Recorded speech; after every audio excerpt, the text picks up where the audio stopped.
Welcome back, everybody, to the Ozone Basketball Podcast. Rob Ogden joined by Tony Gerdeman. Number 2 Buckeyes moved to 9-0 last night with a big win over Bryant. Yeah. Number 2 in the nation now. Yep, Bryant didn't want none. Nope. Bryant did not want any of the Buckeyes. It was actually a really complete performance by Ohio State. They played great defense. They were disruptive. They shot the ball well.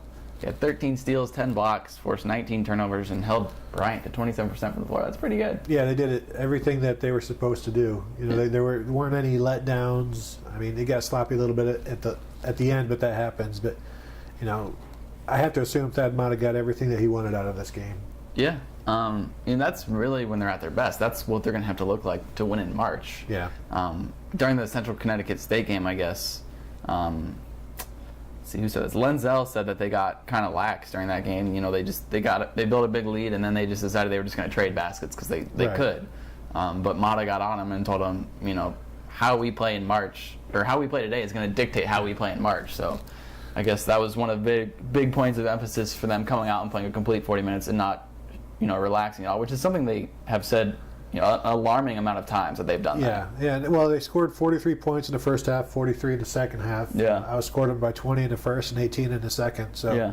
the letdown wasn't there, and they stayed after it, and that was with, quite a few substitutions throughout the game. Right. Lenzel Smith Jr. dropped 19 last night.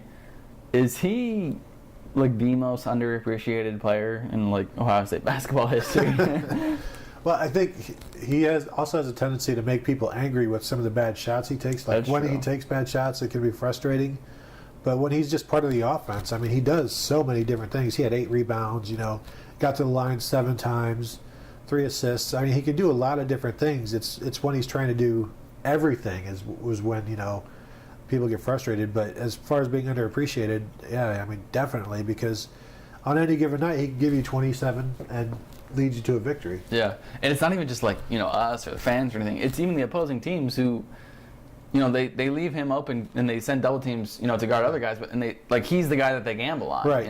and he kills you sometimes. Yeah, when and you do that. sometimes they can get away with it, but when they, when he takes advantage of it, I mean, this is a much better team. Right. Bryant coach Tim O'Shea was asked about that last night. You were gambling on Lenzel Smith, and he's like, well, yeah, but who are you going to leave open? Right. We got to leave somebody open if we want to be able to double team. But so I mean, he gets open looks, and he's able to knock him down last night.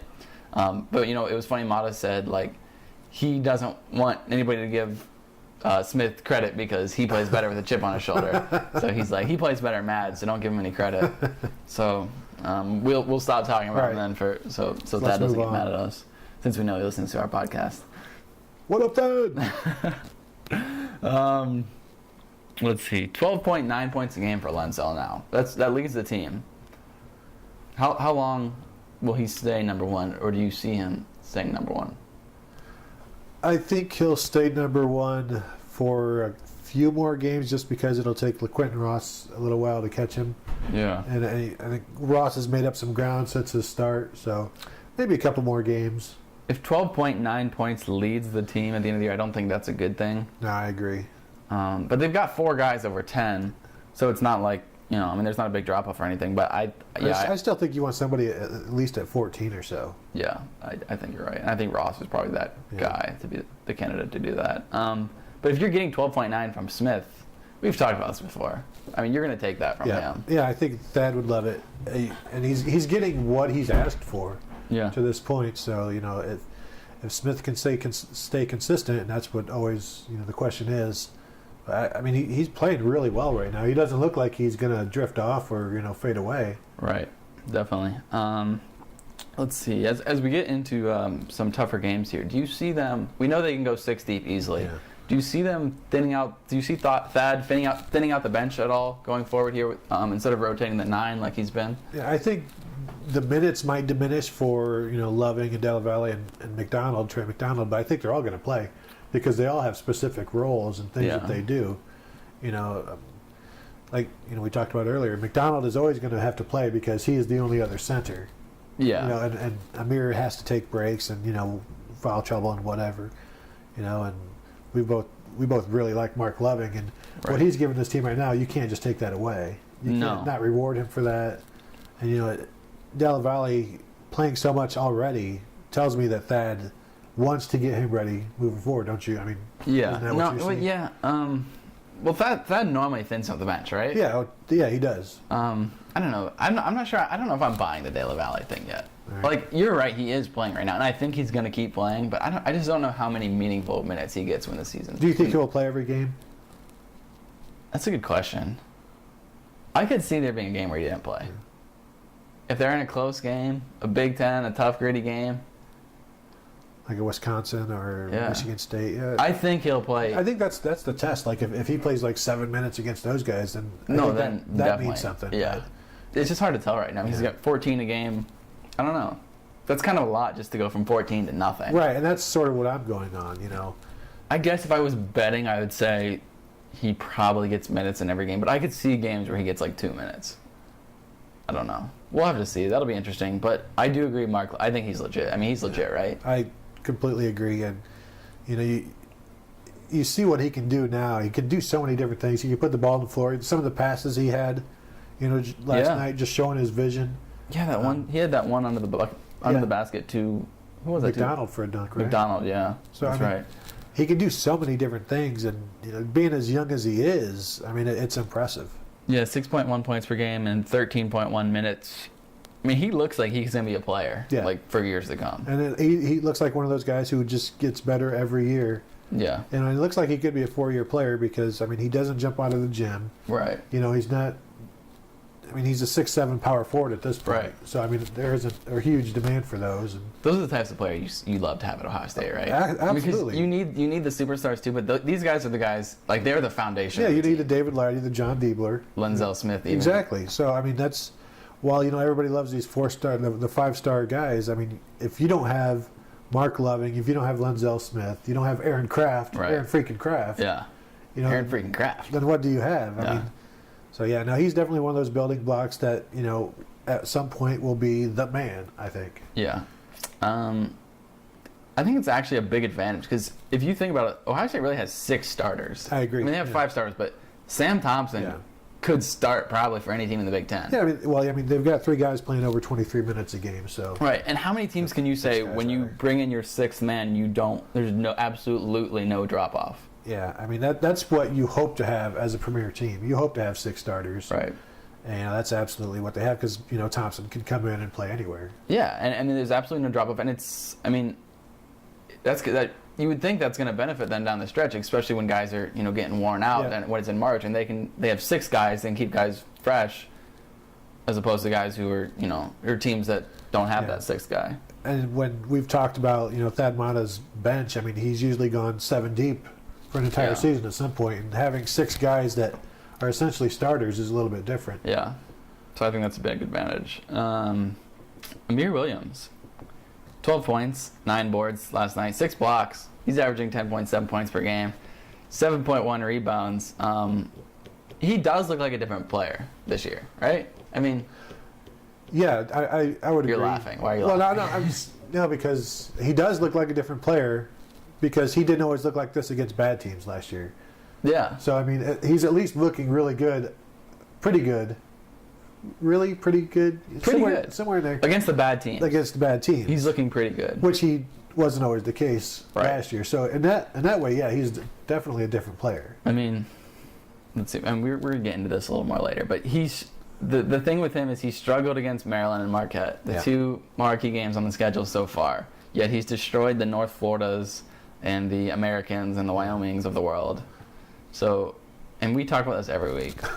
At what point does Amir drop off? But he hasn't done it yet, and you got to give him some credit because I mean it's now 9 games of the season, and he's averaging more than 10 points a game. I think once what we need to see is obviously with the Big Ten schedule, once they're playing a marquee team every night, because at this point, there's enough of buffer of bad teams to where he doesn't run into good teams, 2 or 3 nights in 1 week. He'll get his against some of the Big Ten teams. And there's some terrible Big Ten teams. Right, teams. Exactly. They're not all killers. Right. But he's clearly in much better shape. And that was one of the things he said a couple days ago, that's like the biggest difference for him. They were laughing because Lenzel said that they had to run a mile every week until Amir Williams made his time. And that was all summer, and he took him the entire summer to make his time, and the entire team was like hating on him because they wouldn't you hate that to be you? Wouldn't you work towards? He did, I think. I mean, he talked like he worked all summer to get this time, and he finally did. It was 6 minutes. 6 minutes. That's a big guy to be running a 6-minute mile. He finally got it. So he's in much better shape. He claims that's the biggest difference for him. The rest of the team is off his back now. What do you think Aaron Kraft could run a mile and with Amir Williams on his shoulders? Oh my gosh, that's what they do in like when you're playing like soccer in like 6th grade, and there's like the whole team has to get like across the line, and like there's one kid who's like really slow, so like the fastest guy like picks him up and puts him on his shoulder and still makes the time. You know what I'm talking about? You ever witnessed that? I don't know. No. Okay. Well. Yeah, maybe, we came from a small town. We didn't have soccer yet. Oh, okay. So yeah, maybe that is possible. I should have asked that. Did Aaron Kraft carry you across? Because that's a possibility. But I mean that, and he just seems like a more like his mind seems to be in it more than he has been. Like he seems to be more engaged, I guess. I agree with that. I mean, he doesn't just get lost out there. Yeah, sometimes he's just there. Yeah. You know? Oh, how many times last year was he just there? And now, I mean, he's fighting for position. He seems focused. Yeah. So he seems like a different player, but we'll have to see how long that lasts. Yeah, and I think we could say he is a different player, but is he still good enough to be a contributing player in the Big Ten? Well, is he good enough? I mean, that's the question. Yeah. That's been the question. Is he good enough? Is he good enough to be the starting center of a national championship team? My gut reaction is no. Yeah. But I mean, we don't know yet. We got to see him in the Big Ten. I mean, that's what he said too. He said, I mean, he used those words, we want to win the national championship, and he basically said like there was a lot at stake for me because I knew I had to do my part so this team can do that. But we look at the two tough teams that they have played so far, Marquette and Maryland. Right. He shot the ball twice against Marquette, shot the ball twice against Maryland, had 4 total rebounds in those 2 games, 9 total points. And I think Maryland is pretty on par with what he's going to face, quite a bit in the Big Ten. Right. And that's, I mean... Well, he will face that next year in the Big Ten. That's true. But the thing with the Maryland game is, what did he have in that game? 4 points? 2 points? 5 points. 5 points. He had 5 points and like 2 boards or something, right? Yeah, 1 rebound. One rebound. But if you look at the stats, can't remember the dude's name, but Maryland centers, his stat line was worse, which was remarkable. I just remember this from the time. So, I mean, I guess maybe as long as he's doing it on defense. Yeah, that's kind of what I was getting at. Yeah. I mean, because but then at the same time, it's not like Maryland has like a great all-world center, so it's like you should be able to do more than that. Yeah. But at the same time, he holds. I think, I swear, Maryland center only had like 2 points and like 0 rebounds or something in that game. I forget the guy's name, but whatever. So I don't know. I think time will tell. We'll have to wait. Eventually, we won't have to keep talking about it. Yeah, I can't wait. Shannon Scott, he has been struggling a little bit lately shooting the ball. I mean, he started out like on fire. Everyone was. I mean, he was leading the team at one point. Right. Everyone was saying, this Shannon Scott, he's going to be, the way he's playing, he's going to be a key part to this team because we didn't really expect that, and if he's going to be giving the team this, that's a lot. But I mean, we were wondering if he would be the leading scorer or the team's best player, or. He's still. I mean, it's not that he's playing bad. He's playing great defense still. But I mean, what'd you say about his 3-point shooting? He started the first 2 games. He was 5 for 9, and since he is like 3 for 15 over his last 7 games. Yeah. So I mean, that's closer to what you're getting from him last year. Exactly. That's what Which is what is the first 2 games. The first game is the aberration, and everything since is what he is. Yeah, was that the very first game of the season he came out and knocked down those 3? Yeah, he was 4 for 7 in that game. He started like 3 for 3 or 4 for 4. I think it was 3 for 3, yeah. Yeah. From 3, yeah. I don't know. He's hit 3 cents. Yeah. So it'll be interesting to see what he contributes. Is he going to be one of those guys where some nights you get it and some nights you don't, or is he? I think he's one of those guys that you'll get it everywhere else, and if you don't get the scoring, he's going to give it to you in points he's stopped, assists he's made. So I don't think his scoring is necessarily transition buckets. Yeah, I mean, I think as long as he's throwing lobs to Sam Thompson, and as long as he's getting his hand in passing lanes, he does so many other things that 6 or 7 points. I mean, he scored 6 last night, and they scored 86 as a team. Right. I think when he's on the court, he contributes. So you think they can live with that? Yeah. They can live with 6 a night from Shannon Scott? Yeah, I think so. Okay. What about, I think he'll score more than that. They can live with 6 a night from Scott when they're getting 12 from Amir. But what if they're not getting 12 from Amir? What if they're getting 6 from Amir? Can they live with 6 from Scott? Well, I don't think they'll have to live with 6 from Scott because he'll score more. I mean, 6 was his season low, other than a 3-point game against Maryland, where he was only 1 for 6 from the field. Yeah. I don't think Scott's scoring is as important as everything else he does. I guess is one. Is better way to I say agree. it. All right. So who's the most important when it comes to scoring? Whose scoring do they need? Ross, I think. Ross. Don't you agree? Yeah. No, I agree. And then after that, Yeah, I think if you before we get to Scott, how many guys are we saying? You know what I'm saying? Yeah. I don't think you don't want to rely too much on Lenzel, because I think then you start to put pressure on him. Yeah. And I don't know if he's best when there's pressure on him. So we're saying we can't rely on Lenzel and you can't rely on Scott. Yeah. So you rely on Ross. That's it. Well, no, you rely on everybody, but you don't want to rely. But I'm too saying much on a night. No, I agree. But I'm saying on a nightly basis, who do you need to count on for points? Yeah. Who do you need to score to win in the Big Ten on a nightly basis?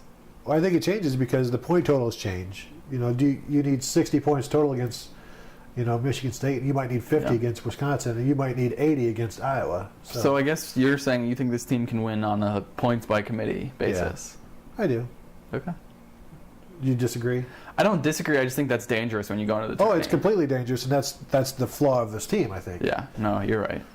And I think when they do lose, it will be because, we didn't have a guy that we know will get us 22, and then we'll find the rest of the points. That's my point, elsewhere. I guess. Yeah. But I mean, if they can play the way they played defensively last night, you're right. They might. I mean, a lot of nights they're not going to need more than 6. Because they're a difficult matchup for other defenses simply because of what their 4 guys can do out on a perimeter. Yeah. Now whether or not those guys do it is a different story, but they're a difficult matchup for defenses. It just they still have to convert and execute.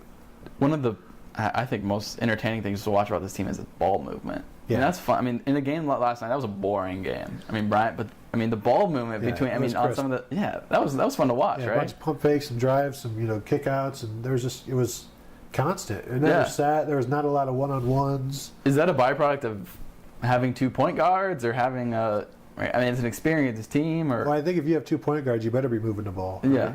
Yeah. If you've got 2 guys who aren't great shooters, you're going to want to just keep moving the ball until you can find the best shot. Yeah, you're right. Let's play a little over/under here since we like to do that. Let's do it. We need music. Oh, yeah, we do. We'd like a little drop or something, I mean, you want to make one up? You want to hum something? No, I do not. No, okay. No. We'll just get started then. Lenzel Smith Jr., 12.9 points per game. We said that. Is over or under for Big Ten play alone? Big Ten play alone, I'll go under that. Yeah. I think, he'll be around 12.1, 11.8, something like that. Yeah, I think you're right. I think it's going to be around there, but I think you're right. All right, Amir Williams is at 10.7 points per game right now. Yeah. This is a confusing one, but that's 3rd best on the team right now. So will he finish over or under 4th and a half best on the team? And I don't know which way's over and which way's under, so good luck with that. Will he finish in the top 4? Will he finish in the top 4 is a better way to put that. Yeah, Nice. I'll go under that and say... Does that mean yes or no? I'm going to say, whatever I'm saying, I'm going to say it's 5th or 6th, not 4th. Okay. Not better than 4th. So who's finishing in the top 4 then? Yeah, that's under. Lenzel, LaQuinton Ross, Kraft, and Shannon Scott. You know what? I'm going to go over. You think he's going to finish ahead of Scott, or? I think he might finish ahead of Scott. Oh, all right. I can't believe I just said that. I can't believe I just bet on Amir Williams. But you never know, so right? You've got him finishing 4th then. I got him finishing 4th at around... what's Scott averaging? Right now he is at 9.1. I think Scott's going to drop. I think Scott will finish about 8, and Williams about 8.2. All right, that's very plausible. Mark my words. Huh? I might. Yeah. I hope you don't win that one. What about Mark Loving? We talked about him a little bit. 13.1 minutes right now. We talked about whether Thad will shorten the bench, but if he does, is Mark Loving going to be going to play into that, and you go over under 13.1 in Big Ten play? I'll go under because But that, I mean, it's more dependent on Ross than it is on Loving, in my opinion. I agree. Because if Ross isn't hitting the shots and isn't playing defense, then Loving is obviously going to be out there more, which is completely possible. But since we have to make a decision now, I'll go under. Yeah. 13.1. I think this one's actually easy. Right. I think it's under easily. I mean, and if it's over, it's really bad for the team. I think. That's true. Because if you think about that 13.1, there were 3 straight games where LeQuentin Ross barely played in the second half, and all those minutes went to Mark Loving. I mean, he's not. I mean, if you take out those 3 games, he's probably averaging like 8 minutes a game or something. That's true. I mean, he had like well over 20 minutes in those games. Yeah, he did. I think. He was, because he played the. They final swapped 15. for each other the entire time, and like you said, the 2 or 3 straight games. He played the final 15 minutes. Yeah, so. Well, Ross. So that's like 40 of his season total, and he's played 118 minutes this season. So. Math major. Like 78 minutes divided by 6 is like 12 I have no and a idea. half. So he was playing like 12 and a half before. That doesn't seem right. No. Let's move on. You weren't a math major, were you? No. 6 games and 48 minutes. So that's like 8 minutes a game, That's which exactly is just what you said. There you go. So I think we're both going on. I love math podcasts. Yeah. We should devote one just to math. How long would that one be? 1 plus 0 minutes. -1. I'll take the under. All right, Jake Lorbach. He was on fire last night. What did he finish with? 6 points. 6 points. They were literally running isolation for him. It was awesome. Trying to get him open. It reminded me of what they would do with like Deshaun last year in the post. Yeah. I mean, Amir Williams said he was impressed in the post. He said he was worried about losing his starting spot to Lorbach. Maybe against the ranked teams. Yeah.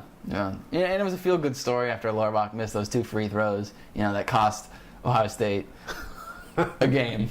Or by that I mean 100 points. Yeah. Which you would have thought was the game based on the way that everyone was so pissed at him. What did Thad say about him last night?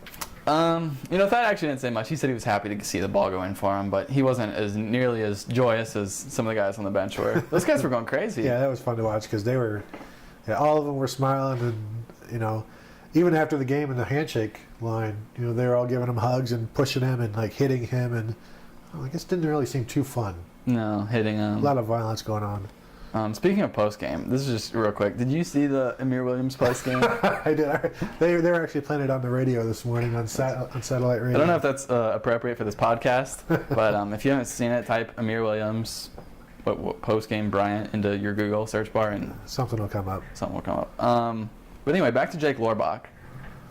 This is an interesting one. Over or under 1 trillion for Lorbach. So, for the uneducated listeners, that's when you get 1 minute and how many? 8 zeros? Yeah, no other stats. Or is that 9 zeros? 9 zeros. 1 minute and 9 zeros across the stat line, which he hasn't done yet this year in 3 appearances. Yeah, no, he's jacking it up. He always likes to shoot. Thank you. So I'm going to go under simply because they're always looking for him to shoot, and he's always looking to shoot. Yeah. So I don't, he'll get fouled or he'll grab a rebound. Anything you do is going to ruin that trillion. Kills your trillion. And he tends to do stuff. Mark Titus made it famous, but he didn't do anything. Right. So and he tried not to do anything. Right. Lorbach is trying to do something. Lorbach is the opposite. Right. I mean, he's the trillion killer. Yeah, I'm going under. He hates trillions. Yeah. You're going under? Yeah. What are you doing? All right. I'll go under, I guess. So you're more trillions for Andrew Goldstein. I think Andrew Goldstein will get $1 trillion, more than Lorbach, because I think Goldstein, and we can really analyze this if you want. Yeah, He's going to be less comfortable out there for sure, because he doesn't. Plus, Lorbach is going to be stealing all of his shots. I mean, Lorbach is the walk-on, the star of the walk-on. Right. And you can't let some side walk-on come on and take your shots if you are the walk-on. Definitely not. So, I think he'll get one. Yeah, I think he might too. If he ever gets in the game. That's true. He hasn't gotten to the game to this point. I don't know when he's going to get in during Big Ten play. Maybe they're redshirting him. They got to save him. He's good at filling up the water bottles. Yep. All right, LeQuentin Ross. This is interesting. More 30-point games or 5 or less point games for Ross at the end of the year? Not including what we've already seen. Right. So just starting in Big Ten. I will go... Maybe we should have made it like 28-point games. 30's a lot. Yeah, 30's a lot, especially in the Big Ten. I guess I don't know that he would have any of those. All right, you can go 28. 28. I'll go 28. I think he'll have more of those, which would be like 1. But 5 points is a lot too. It's a lot? It's a lot to not get. So it's, you know what it's I'm little. saying? It's a little. It's little, but Double it's negative. still. I'll come back to me. What do you think? I'm going to go for 30 and 5. I'm going more 5. I mean, he's already had that 3 or 4 times this season. Yeah. And I mean, But like I said before we started, he's different now, right? he is different now. But how do you know he's not going to go back to that? Guess we just have to guess and assume. But I think 5. That seems like the easier bet, which is maybe the smarter bet too. Even if he doesn't have a bad game, I mean, he could just have a quiet game, where he gets 5. 2 for 4 from the floor and 1 for 2 from the free throw line. You really backed me into this one because I was all gung ho that. Wait, this was your idea. You came up with this one. Well, that was when it was 30 and 2. No, I said 30 and 3, and you wanted it to be 5. 30 and 3, I definitely go with more 30-point games. So 28 and 5, that's more difficult, which is why it's more difficult to come up with. 28 and 5, I think we'd see more 5. But how many games of 5 do you think he'll have? 1 or 2 during the Big Ten. And I think he could have 1 or 2 28-point I think you're games. right. I hate agreeing with you all the time. So I will agree with you this one last time. All right. Okay. 5. All right. Over under 30% from 3 for Aaron Craft. He's at 28 right now. He's declined every year. Yeah. His percentage has. He was at 37 as a freshman, then 35, then 30 last year, now 28. Can he get back over the 30% threshold? He seems so reluctant to shoot now, and I think just He the does. shots last night were odd because they were quick shots. He made. There was one coming around a screen. There's one where it was just a catch and shoot, and they were completely out of character for him, but they went in. Yeah, he had 2 or 3 last night. He was 3. 2 for 3. 2 for 3. That's what I meant. I still think I'm going to go over. Simply because, I mean, you're a guard. Shoot better than 30%. And he has for most of his career except for last year. So. I agree 100%. I mean, it's almost like the point where you have to be better than 30%. Yeah. I mean, you've done it before, right. Twice, well over 30%. There's no reason that he shouldn't shoot 30% from 3. I agree. I mean, that's not that good even. It's not. 30% is kind of terrible. It is. And that's it's average at best. Can you please just be terrible? And instead of awful. This is the Ohio State's best player we're talking about. Yeah. Yeah, I mean, I could talk on and on about guards who can't shoot because that's like my biggest basketball pet peeve. Yeah. To me, it's selfish and I don't want to say the players are lazy, but if you can't shoot, why aren't you a better shooter? Yeah. No, we don't. I mean, we don't even need to go over what Kraft brings to the team because that's obvious. But he does. I mean, come on, 30% from 3. No, it's unacceptable. Yeah. All right. It's cost teams national championships. Cost Ohio State a national championship back when Jimmy Jackson played and.